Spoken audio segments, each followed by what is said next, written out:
Hey everybody, welcome back to my channel. If you guys don't know me, I'm Jamie. I'm a director with Pharmacy, a makeup and skincare company that just launched here in the US a few months ago. But that's not all my channel is going to be. It's not always going to be about makeup and skincare, even though I love it so much and I love the opportunity and I want you guys to know about it. But it's about me. I've posted a video already talking about when my dad passed. It was in our history together. I didn't mean to end up being a video like that, but it did. And I was going to delete it, but I'm like, you know what? People need to know this about me because that's some stuff I kind of keep that hidden. I'm not ashamed of it, but it's not something I'm just going to tell someone like, hey, I'm Jamie. Guess what happened to me? But it can also really help people. And I want to help people. I want people to feel like they're not alone. That's the big thing, because when that kind of stuff happens, you feel alone. No matter who's around you or who's supporting you, you feel alone. So with that being said, this video is going to be about my son Jackson and I and our journey of autism that we are currently underway on. We'll have it forever.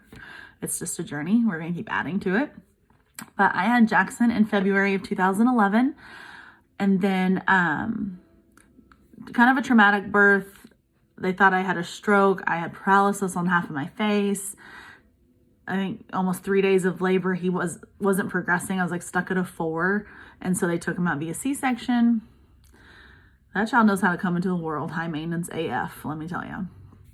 So, but after that, he hit the milestones. He was eating, rolling over, crawling, walking, everything at the correct time. You know, he wasn't delayed at all with anything like physical like that.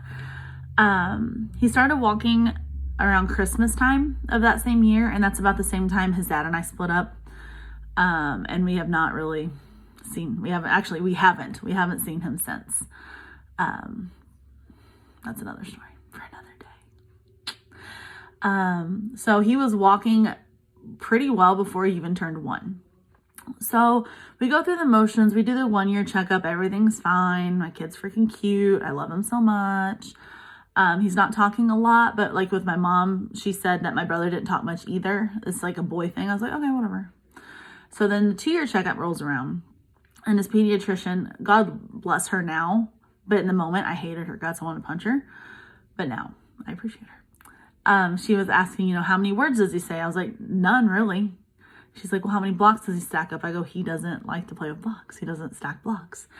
And just little things like that. Those are the 2 things I really remember, because I'm like, what the hell does stacking blocks have to do with my kid? He's freaking 2. He's cute. Look how cute he is.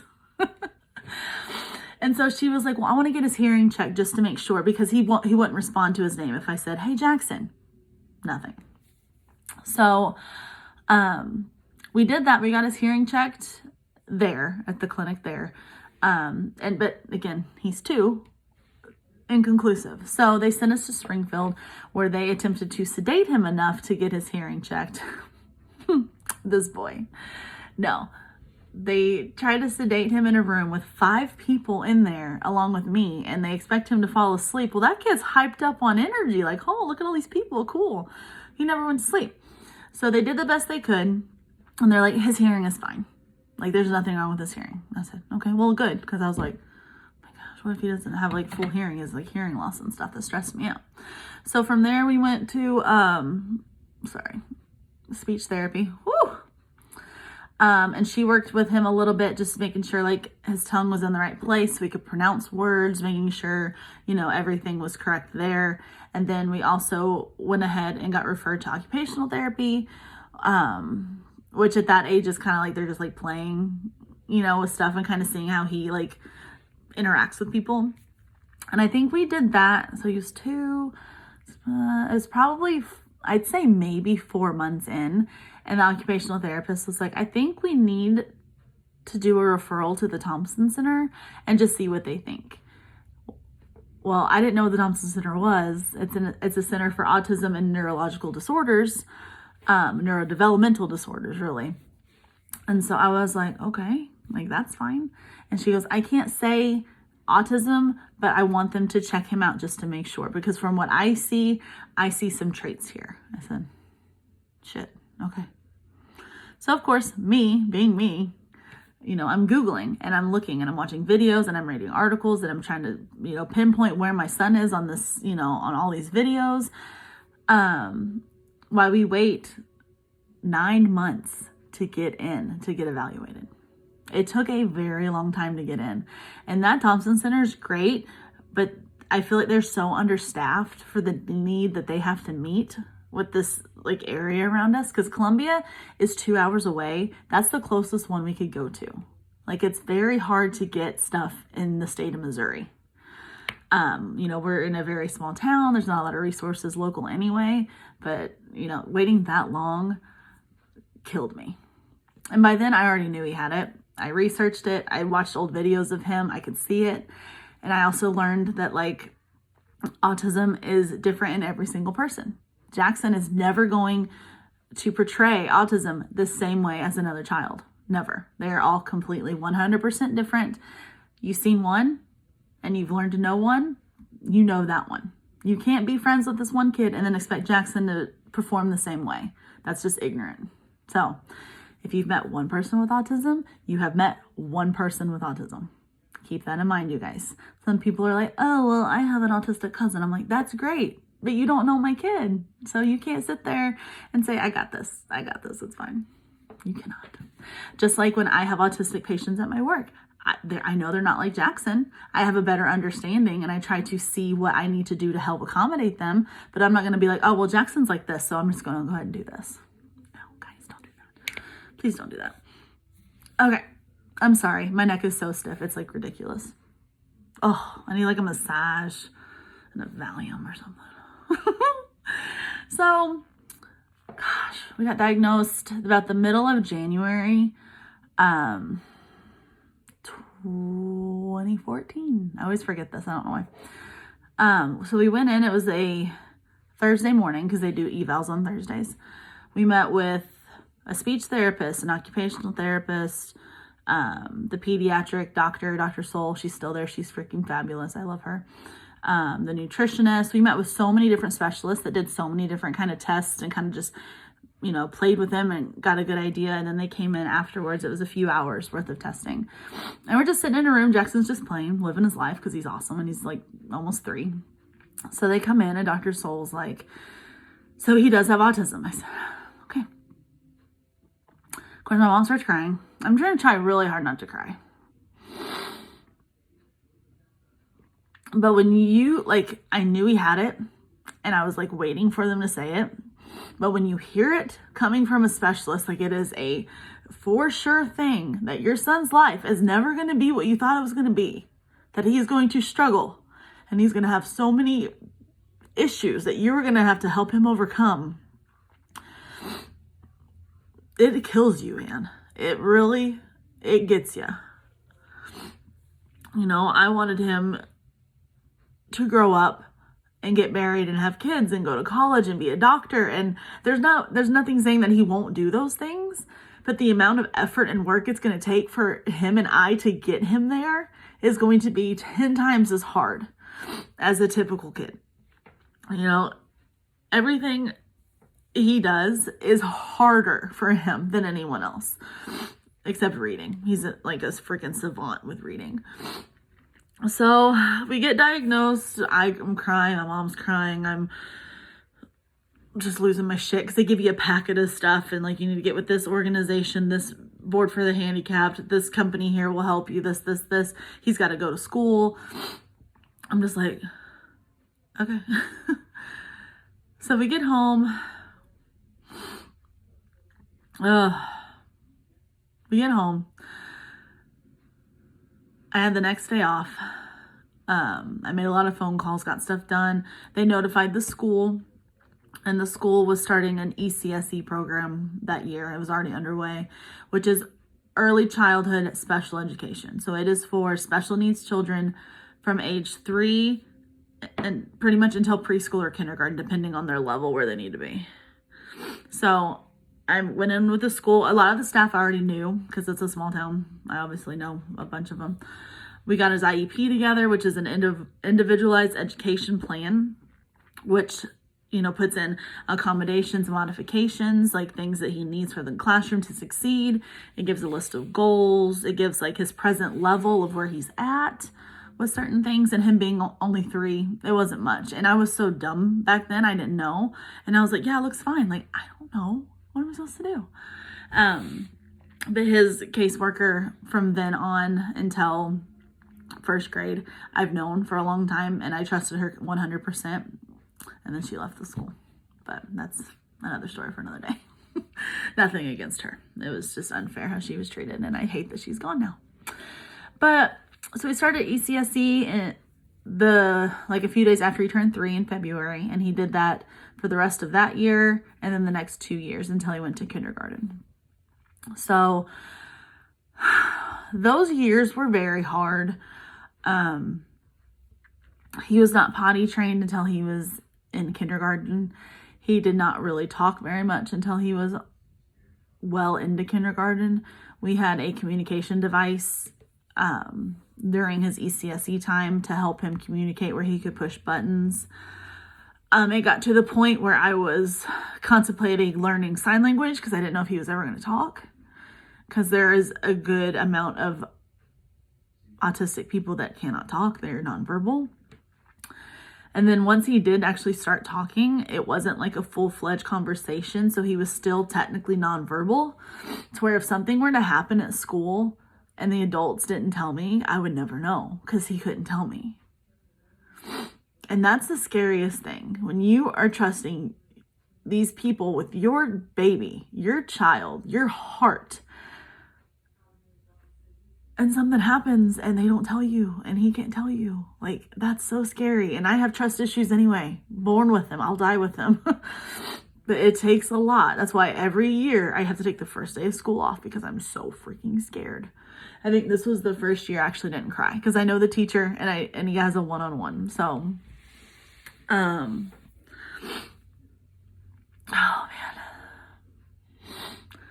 So kindergarten, he started using the toilet more. He started talking more.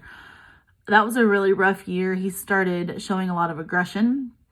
And I blame most of that on the fact that the school would not supply him with an aide. The aide that was in the classroom was also thrown into multiple classrooms to where she could not accommodate these kids the way that they needed to. And that was not her fault. That was the school's fault. So within that, he got away with a lot of bad behavior. He started hitting and kicking and hair pulling. It was really hard. And it got to the point where every time he ran up to me, I would flinch because I expected him to hit me. And that's not how I want to live my life. There's one time we were playing on the floor. He got behind me and he donkey kicked me in the ribs. And you can't do any, you can't spank them because you're giving them violence because they were violent. That makes no sense to me. And it was so hard. That year, I think that school year was probably the hardest year. So since then, I'm not going to go through year by year. He's gotten better. But was it last year? They tested his reading. He can read at like a 6th grade level.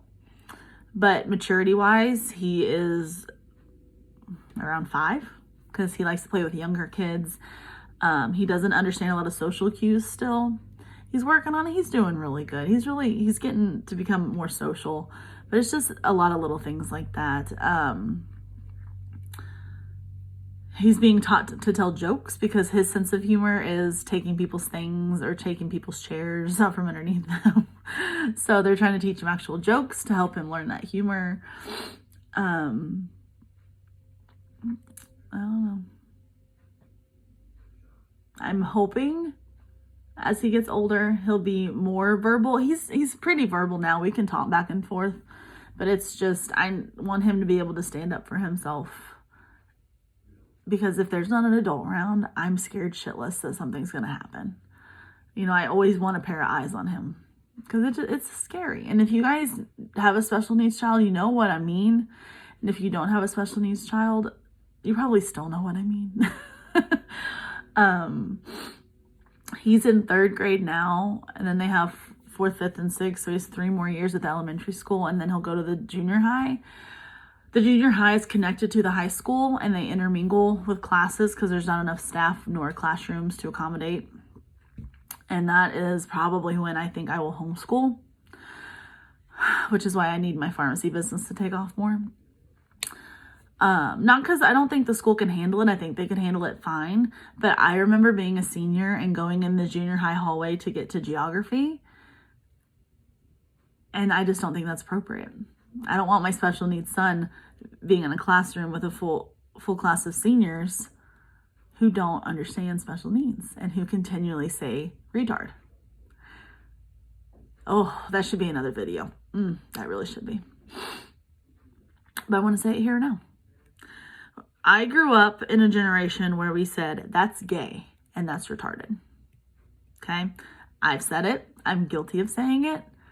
I will never say it again. I have not said it for a very long time. It pisses me off that I just said it now. But that's how we were raised. That's just a popular word. You know, I'm in my 30s. I know people close to their 40s, like this whole generation of like 28 to 40 grew up saying that, like, oh, that's retarded.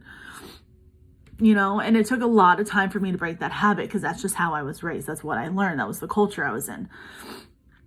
Now I'm hearing other 8-year-olds saying that's retarded already, and they're 8.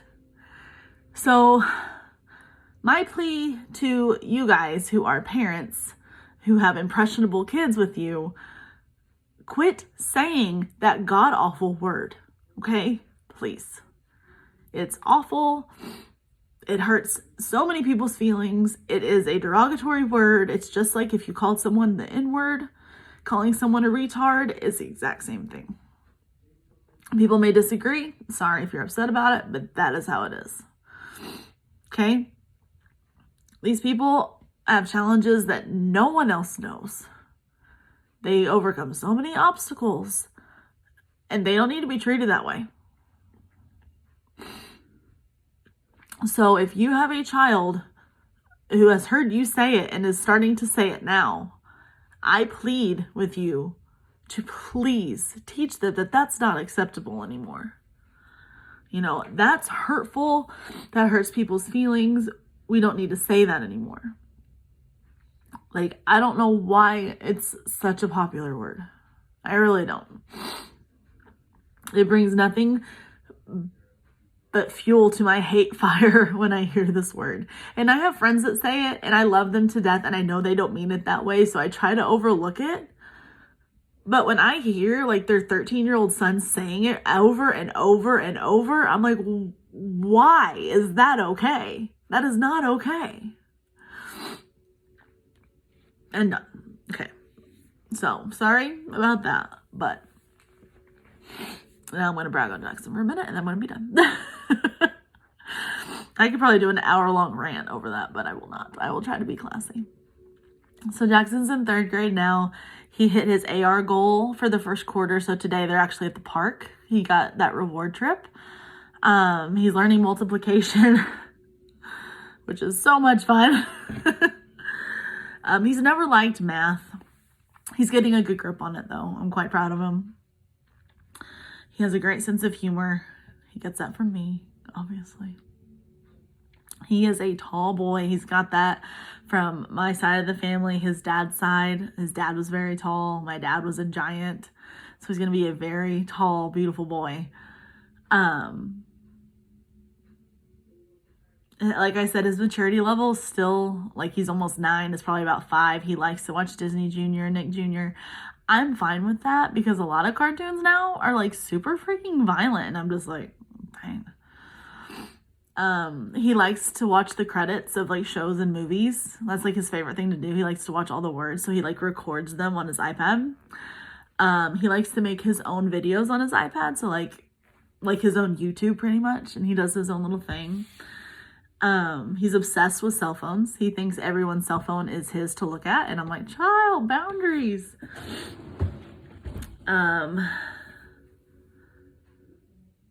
I know he loves me, even though he doesn't say it that often. I can just tell when he wants to cuddle. And that's just precious to me. I just love it. Because some of these kids don't like touch. They don't like loud noises. They don't want to be held. And that would just break my heart. It really would. It would just break my heart. So that's pretty much our story in a nutshell, along with a rant at the end. If you guys want to know more about autism, I have a blog. I have a Facebook page that I occasionally post in. I'm kind of slacking lately. I am a published author. I have a article published in a book about our autism journey. I'm quite proud of it. I didn't think that was ever going to happen. And usually when I'm upset is when I write really well. And I haven't written in a long time because we've had a really good spell. We've had a really good time.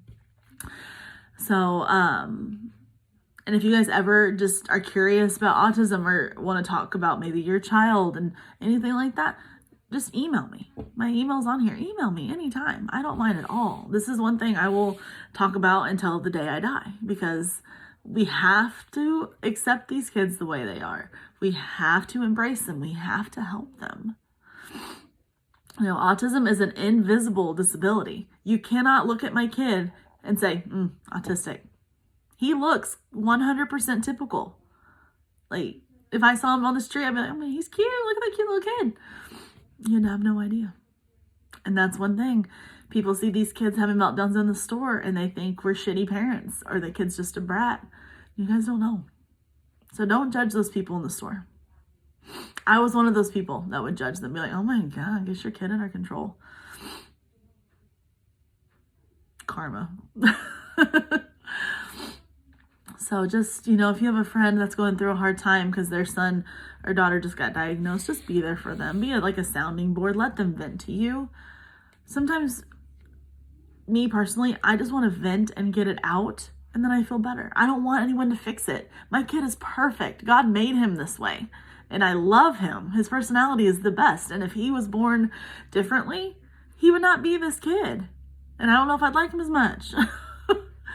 And again, I don't know what your stance is on what causes autism. If you think it's vaccines, that's great. If you think it's genetics, that's great. If you think it's the chemicals in the food, that's great. I'm not going to tell you you're wrong. I personally believe it's genetic, just based on my family tree and what I know about Jackson's dad. I feel like it's genetic. But I feel like it was very minimal. And then as the generations came, there we go. You know what I mean? But I'm never going to bash you for your beliefs. Do not bash me for mine. That's a big thing. A lot of people that are anti-vaccine want to bash everyone. And I've gotten into some heated conversations with some people about it. But to each their own, okay? If you want to try this therapy because you think that's right for your kid, you do that. And that's one more thing. If you're being told that this therapy will help your child and you personally don't think it's going to, you need to go with your gut, because some of these therapies do more harm than good. And I'm not going to go into it. And if you think like ABA is good for your child, you need to push it. It is hard to get it, especially around here. But from what I've researched, ABA would not be good for my child. No matter how many people said, hey, you should try it, we're not doing it. I'm sorry. From what I've seen, we're not doing it. Some kids, I think it works perfect. It would not fit with my child. You are your child's best advocate. So if there's something at school going on, if there's something as IEP that is not correct that you want to get fixed because you know it's wrong, you have got to speak up. Okay? I was quiet for a lot of years and let a lot of shit slide. And I think this was the first year that I really pushed some shit, and I got him as one-on-one. It took from kindergarten to freaking third grade to get him his own aid, with behavior after behavior after behavior, for them to finally realize what's going on. It took them taking him out of the classroom most of the day last year to the special needs area for them to realize, like, that's not even working. And then I'm like, hey, you really can't take my kid out of class because you're supposed to try everything inside the classroom first, remember? And then we get a one-on-one. Always fight. Don't ever let anyone think that they know what's better for your child, because you are with them 24/7. You see what they don't see. You are their best advocate. You do what you have to do for them. Okay? Okay, I'm done now. All right, thanks for watching again. I just could rant for hours. I don't know why. It's a gift. Anyway, thanks for watching, you guys. Again, if you need anything or have any questions about autism, my email is in the description. I'm happy to help you no matter where you are. In the state of Missouri, I know a little bit more, but I can at least maybe direct you to the right places. Okay? All right, you guys. Bye.